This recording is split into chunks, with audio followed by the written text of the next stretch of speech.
Hey, we're in the ARS TV garage today. I got a couple guests in to help me with a new project. I've got Corey and Joe from Autometer. Joe, why don't you explain what we're doing today? Yeah, hey, thanks, Amy. So the Nova's seen a bit of track time recently, and we've been relying on some factory instrumentation up to this point. So today we're going to take out the factory instrument cluster. We're going to replace that with a set of high-performance Autometer American muscle gauges in one of our direct fit drop-in panels. So Corey is here as our technical advisor. He is a senior technician on the Autometer staff, and we're going to go through and get her kitted up. Great, let's do it. So in our kit here, the 5-gauge kit, which is the programmable electronic speedometer and short sweep electric oil pressure, water temperature, fuel level, and voltmeter. Those come in one kit. We've added a matching tachometer to the setup here. Many years ago, it was considered commonplace to take a hole saw to the dash and start sawing through things or fabricating a piece of aluminum. But in order to step up the appearance and make the project considerably easier, we've got this great replacement panel from the guys at Classic Dash. This is made to drop right into the factory location. It's a perfect fit for Autometer gauges. Really nice fit and finish, excellent build quality, and we think it's just going to look terrific. So as you can see what we started with here, the Nova was obviously a fairly serious performance machine to begin with. So we had the nice little underdash kit with the vitals of the engine being displayed, your oil pressure, your water temp, and the voltmeter, as well as the ever popular Autometer Street Tack. But it's important when you're out on the track to get those gauges up and visible into a place that's very easy to see when you're going down the road. So that, as much as anything, influenced our decision to go with the full American muscle setup. So we took our dash kit here, and we've already gone ahead, installed the gauges, and pre-wired everything. One of the things you want to pay attention to when you do this is to leave a little bit of extra slack on the wires in case for any reason you ever have to remove the gauge panel. Just makes it much easier to be serviceable in the future. We've also added turn signal indicators to the setup as well. And yeah, as you can see, really this panel just looks great. Everything was incredibly simple to go in. So we've gone ahead already and installed the sending units onto the vehicle. Now the American Muscle Gauge Kit comes with this nice little speedometer sensor. This bolts onto the tail shaft of the transmission. We move on to the water temperature sender and the oil pressure sender, and those are both going on the back of our small block there. We've got a boss on the intake manifold where we've dropped the water temperature sender on. And then right behind that, you see the oil pressure sending unit. Each of these are a one-wire connection. One thing to note when installing these, because it is a single wire and it's a self-grounding sending unit, you want to avoid the use of Teflon tape. They are a tapered pipe thread fitting. In theory, they should be completely leak-free. We like to use just a little dab of liquid Teflon thread sealant. Tiny bit will get the job done for you, provide you insurance against leaks, and you don't run the risk of interfering with that sending unit's path to ground. In the instance that you are seeing a lower than expected reading from the gauge, it's most likely due to resistance to ground on the side of the sending unit. So stay away from the Teflon tape. It's going to make the installation much easier and everything will work properly the first time. So all of the sending units that you need to complete a typical installation are included with this kit, including this nice adjustable fuel level sending unit. Now, if you already have a fuel level sender in the unit, now like this vehicle does here, we actually got a gauge that was calibrated to the original 0 to 90 ohm GM fuel level sensor. But if you don't have a fuel level sensor, it comes with it, and that's a 240 ohm empty to 33 ohm full, just kind of a universal aftermarket range. You can see we got the 5-hole mounting flange on the top. This is the most common type you'll see. We also have an adapter available for 6-hole applications. So what we're doing here is we're going to pull the original factory instrument cluster out. Now on this model, we do need to drop the column to clear that out of the way, as it's a little bit tight in there. So Corey's going to move the column out of the way, and cluster should pop out fairly easily.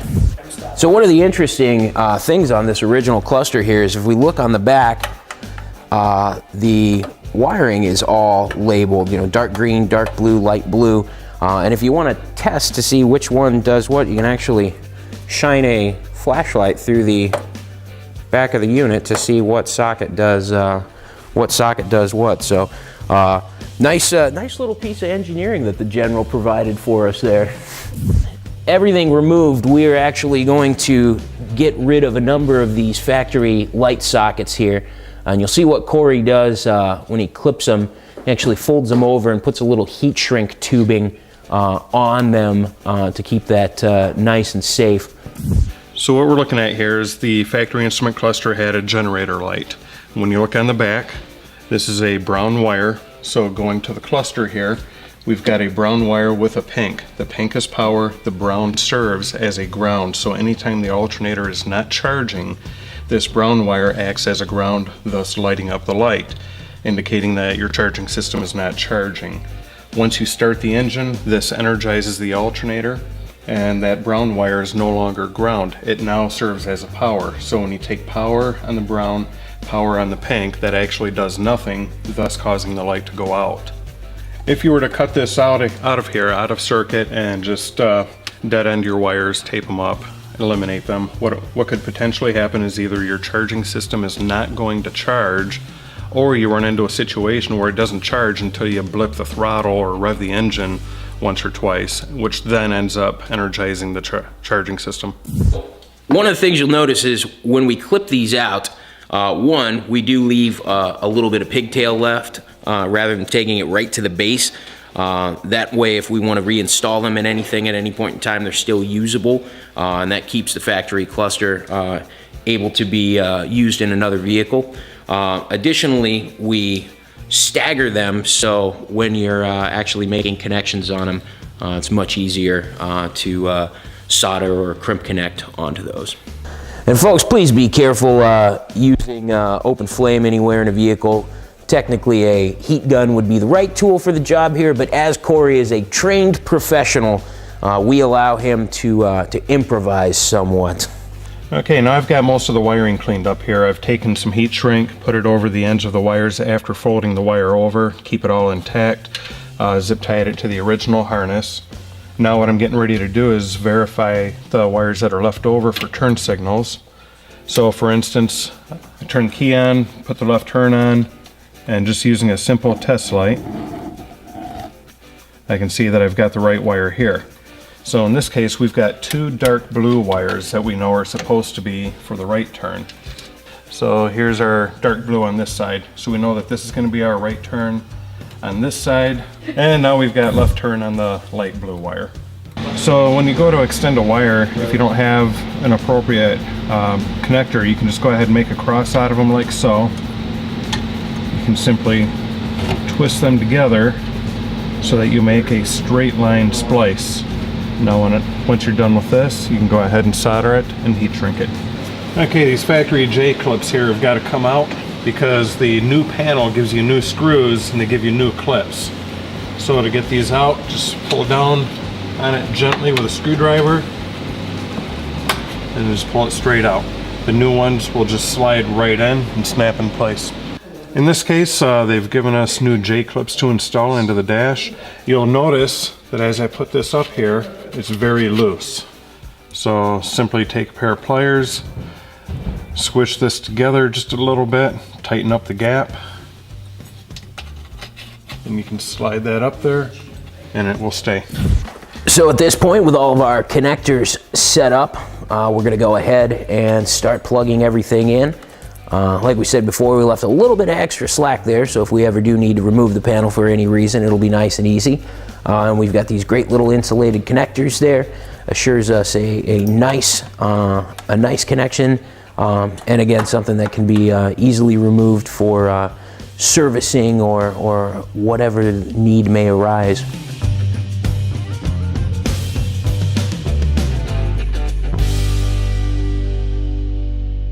So now that we've got everything hooked up, we are using a temporary ground to go ahead and test everything before we finalize the wiring. And by the looks of it, seems to be functioning as expected. All right, one area that we definitely practice what we preach on these vehicles is the grounding of the gauges. The accuracy of your gauge is only as good as its ground. And as we all well know, the best ground anywhere on the vehicle is the engine block. So right now, Corey's passing through the ground wire for me. And I've got that right there, and we will ground this up to the engine block. That's going to give us the best possible result and the most accurate possible gauges. All right, so we've got a ring terminal here on our ground wire. We're going to go ahead and crimp this bad boy together. And Dave had this really cool terminal that has the heat shrink tubing built right into it. So we got a nice crimp there. That's nice and solid. Take our handy dandy torch here. Get that nice and warm. And we'll have a good, nicely insulated connection. We're gonna take a bolt, stick that through, and we're gonna use one of the accessory bolt holes on the back of the cylinder head here. Kind of gotta feel around a little bit. Okay, so we got it just about there, and my trusty breakaway elbow there for torque specification, and we are good to go. So we'll pop the valve cover back on. Our gauges are properly grounded, and we are just about wrapped up with this bad boy. We got this beast all buttoned up here. Lights are working, everything's beautiful. We're gonna get ready to calibrate the speedometer here. Okay, so to tell the speedometer we're gonna calibrate it, we're gonna press and hold the trip reset button and then start the vehicle. Now, it's gonna be very important when that we continue to hold this button down till the needle goes all the way to 160, just like this.